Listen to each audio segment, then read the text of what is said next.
All right, land use controls. When I talk about land use controls, what comes to mind? Use of the land. Who can do it? Who can do it? How you can do it? What governs who and how you can do that? The person who they let. What controls am I talking about? Oh, the contract. Huh? Government controls. What government controls am I talking about? You have zoning, building codes. You have what's called the police power.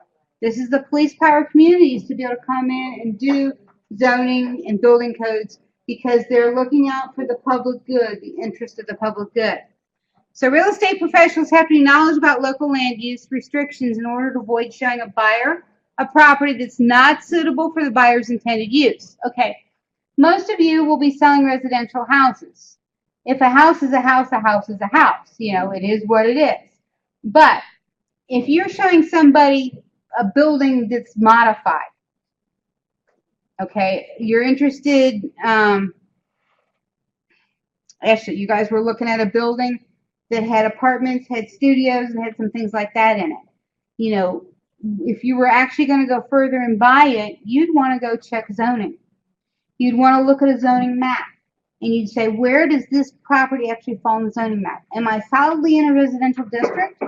Am I in a mixed-use district? If I change the use of the building someday, what am I limited to do? Okay, now, where I live, if I change the use of the building, the house is the house is the house. But around the corner from me is a plumbing shop. That shop, when I first moved in, was an automotive repair shop. It is a commercial use in a residential neighborhood. As long as it stays a commercial use in a residential neighborhood, it grandfathers. It continues to be a commercial use. But the moment it goes vacant, if it sits vacant for a number of years, it literally will revert back to a residential use. Somebody's going to have to come in and probably tear it down and make it residential property. So it grandfathers. So we have these restrictions and abilities to do things. So while no one expects real estate professionals to become experts in land use, they should be aware of the issues to be able to direct clients to appropriate sources of additional information. So where would you go for additional information? I'm going to go to the Village of Fairfax. Literally, when I walk into the Village Hall in Fairfax, if you go into Deer Park's community building, you actually see a zoning map in their community buildings. They usually, cities have zoning maps. Or you can go to the zoning department and say, let me see your zoning map. I want to make sure that the property I'm trying to buy or I'm looking at is zoned for my intended use. Your customer name may not be a residential user. They might want to put a medical office use into a building. Now, if that property is on a main drag, like Chester Road, where Princeton Junior High and High School is, I remember being a little girl driving Chester Road to go to school, take my brother to school, go to the swimming pool, that kind of stuff, when it was all houses. Those houses today, there's no residential on Chester Road anymore. They literally take those houses and they've made them office buildings. Or Boot Country. If you look at Boot Country, you can see where it was a house once upon a time. But so you can see how that property over time is transformed. So if I want to go in and I'm on a major road and I want to do a change in use of a property, I want to see what can I do? How's it zoned? What am I going to be limited to doing? So this is where, again, your buyers, if they're not just buying a house, what are they looking at? How do you help them find information?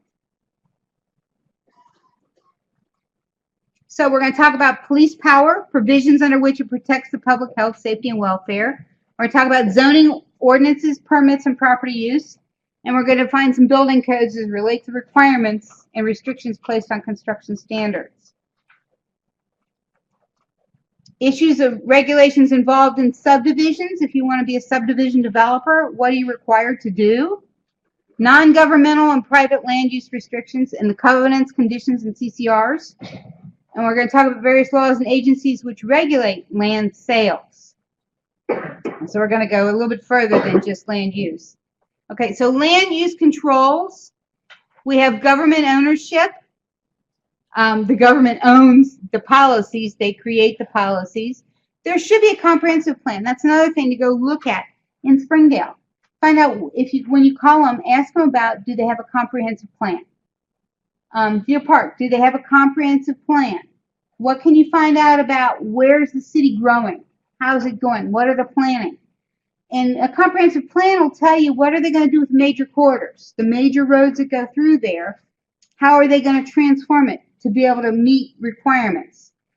A comprehensive plan should look at housing, transportation, shopping, the different retail, office districts, things like that's going to happen. How do they keep what they have current? How will they change some uses? How will they make sure that it's all serviced? Zoning, you have different classifications of the zoning. What's a zone? Is it residential? Is it mixed use? Is it apartment, multifamily? Is it retail? What's a zone? Ordinances, zoning ordinances are passed all the time. I love it. My husband and I both love it when we read the minutes of Village of Fairfax meeting minutes. Where I live, they do everything by emergency ordinance. And we're like, you guys have been managing this village for how many years? And you got to do emergency ordinances to do everything? It's because they don't want to have 3 readings. They're trying to hurry up and get things passed through without having 3 readings. Most ordinances require 3 readings. They want 3 public meetings where the public is entitled to over 90 days to learn about the plan to see what's happening. But if they pass an emergency ordinance, they only have to read it in 30 days and they pass it and they go. So they don't get as much feedback. They don't get the feedback from the neighbors that don't like what's going on. Permits are also issued by the different areas. The city of Springdale does issue building permits. There's a building department in the city of Springdale. So you want to write about that. They have their own building department. Harrison has a building department. You know, again, who's going to be the one that's going to inspect and look at your houses? Again, the more information you can put in these little reports, the more you'll impress Ed that you've done a little bit of research. But who does permits? In the Village of Fairfax, you apply for your permit there. Hamilton County does the electrical, does some of the other building issues, but there is a Village of Fairfax building inspector. He doesn't know much, but there is a building inspector in the Village of Fairfax. He's the one that told my husband that concrete should let water flow uphill. And that's when my husband said, will you tell me when it happens and I'll put it in?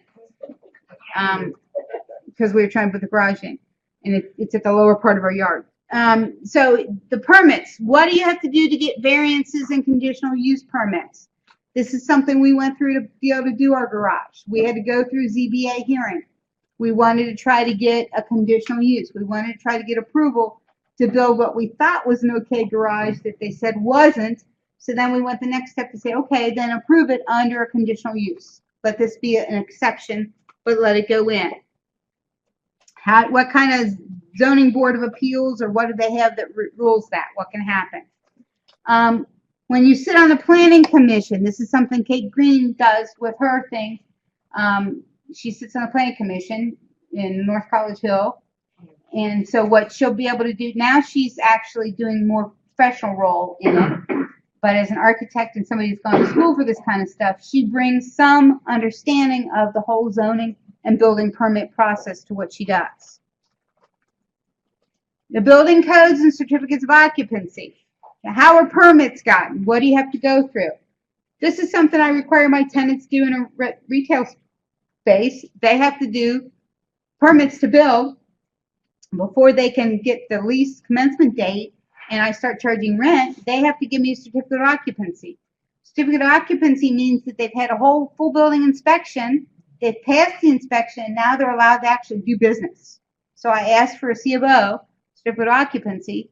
I keep a copy of that in their lease file to show that they've at least gone through the whole process to do a building permit and get everything done. From an owner's perspective, we want to make sure that all the tenants that are coming into our building have done these minimum steps. ADA considerations, again, when they apply, the building department will help us apply them. A subdivision. Subdivider gets segments and lands into parcels. So they're going to try to buy that farm, and they want to do a subdivision and do parcels. So subdivision is they want to, again, buy this farm and take it into parcels, a subdivider. They don't necessarily build a subdivision. They may contract again or sell it again to somebody who's going to do the subdivision, who's going to do improvements to put the roads and stuff in. Yeah. So when do the lots get parcel numbers? Like after the house is built? No, when the subdivision plan. When they go in and meet with the city or the village and say, this is my subdivision plan, this is how I'm going to build the roads, and these are the parcels. These are how I'm going to design these parcels, whether they have to be quarter acre, half acre, 5 acre, whatever's required for zoning. That's when they're going in to actually get lot numbers. Does the surveyor do that or no? A surveyor is part of that whole process. The surveyor is part of helping you build your subdivision. But again, picture this farm. It's been a farm. It's just been a plowed field all this time. Now all of a sudden I want to take this 200 acres and I want to make it a housing development. So how am I going to do that? I'm going to create roads, and I'm going to hire a surveyor to come in and help me survey where the roads are going to go. And I'm going to do parcels based on what zoning allows. So I had a 130 acre parcel in Claremont County that was a nursery. We were trying to sell it for a trust customer. And you had to drive back a couple blocks through this old neighborhood of little on slab little houses. It wasn't the prettiest view to drive through, but they wanted to go back into this 200 acres, and they wanted to build townhomes or apartments. But what happened is the 200 acres, the back half of it dropped off down a hillside to a railroad track in Claremont County. In order to build on that drop off, you had to put sewer lift stations in order to bring the sewer to be able to service it. So what my quote people want to do is they wanted to take this 200 acre development and still put 200 houses on it, but move it all up to the front of the property. Leave the rest of it all green space. So what they wanted to do was a planned unit development. They said, we're going to go in and we're allowed to have 200 houses on this property, but instead of 1 acre lots, we're going to put the 200 houses on 50 acres of the property. We're just going to make them townhouses, but we'll leave the rest green space. So our overall density isn't any more than if we put individual houses. We're just going to bring it all close together. So it's no more drain on the school district, no more ambulance, fire, all that kind of stuff. It is what it is. But then Claremont County at that time said, no, we're not going to allow any PUDs. So that's one of a development up front on the main drag there on 32. He actually put years ago that a hog farm was coming. He decided the hog farm was allowed in the zoning, would be a worse use than any other land use by putting stinky hogs on it. So his protest to the Claremont County at the time was he had a big sign, hog farm coming soon. That was how he was protesting. They're saying that they would allow no PUDs. He thought that was ridiculous. We didn't end up selling it to that developer. Somebody else did buy it, and they put 5 acre lots on it. So instead of being all these teeny houses, they ended up doing 5 acres, and they made it a state property.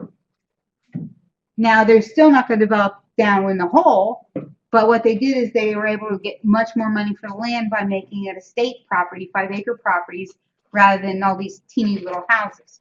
So they found a way to subdivide and use that met with the building code, that met with zoning. So that the subdivider, again, segments, lands, and parcels, then the developer will construct and improve subdivided parcels and build houses. At that time, again, that's where we get our lot assignments, our street addresses, and all that. So a builder is actually going to build the houses. Subdividers are not always home builders. Sometimes they just start the thing and then they'll sell pieces off to home builders. When you see the Homerama for Cincinnati or the City-Rama, things like that, you have a developer that put the subdivision together, then they sell all the lots off to private home builders, the Potter Hill Homes and all the other Ryan Homes and things like that want to be part of this showcase subdivision. So they come in and build their thing. So land development plan, you have to have your subdivision plan, you have to have a plat map, and you're looking at the density. How many houses are you going to put there? What's zoning allow? Again, density is important because when we put in new development, we're saying, okay, we're going to put a drain on our schools, we're going to put a drain on our police and fire, and our water, sewer, and our electric, all these services that service this property, whether they're actual people or the utilities, we have to build something that can be serviced. So our plat plan, our density subdivision plan is going to show us how we can build what we want to build.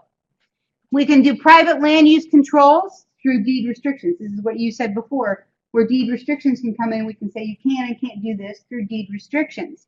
Or we can do restrictive covenants. Restrictive covenants are what I have in shopping centers.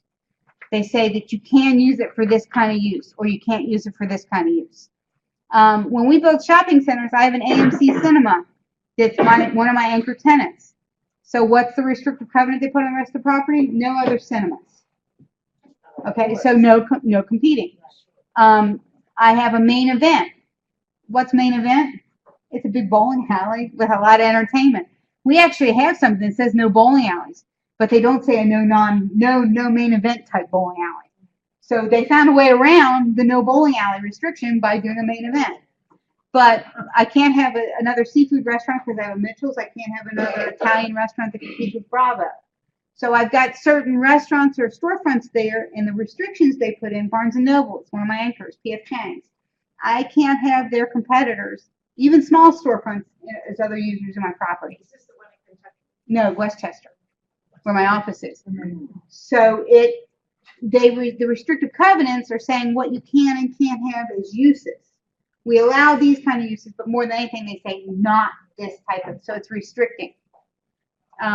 So tons of restrictive covenants. I've got 400 pages of easements and restrictive covenants of the North Park Shopping Center in Dayton, because it's built in '93, and you got to cross through parcels, and a lot of things go over. It got to go over some other land to go to other parcels. So we actually have outlots that we don't own, but every month they pay me use charges so they can drive through the parking lot to get to their property. So those are all part of the restricted easements and restrictions. The regulation of land sales. If there's interstate land sales, you got to have full disclosure act. This is one company that says, hey, I'm located in Illinois, but I'm going to sell all these properties in Ohio. My company's domiciled in Illinois. I'm selling stuff in Ohio that I own. That's interstate transaction. As soon as you cross over the border, you have interstate. So then that is that's federal law then. If there's any kind of lawsuit, it's going to go to a federal type court because if it's going across state lines. So it's subject to federal laws. State subdivided land sale laws as well. Anything that's going on with the state. When you're offering land for a profit or you're doing other things than for just pure build a house here, there's a lot of restrictions on what you can do. There's a lot of government involved in what you're doing with it. I want to look at it. And that is it. Very short, sweet. Any questions about this stuff? All right. I'll see you guys.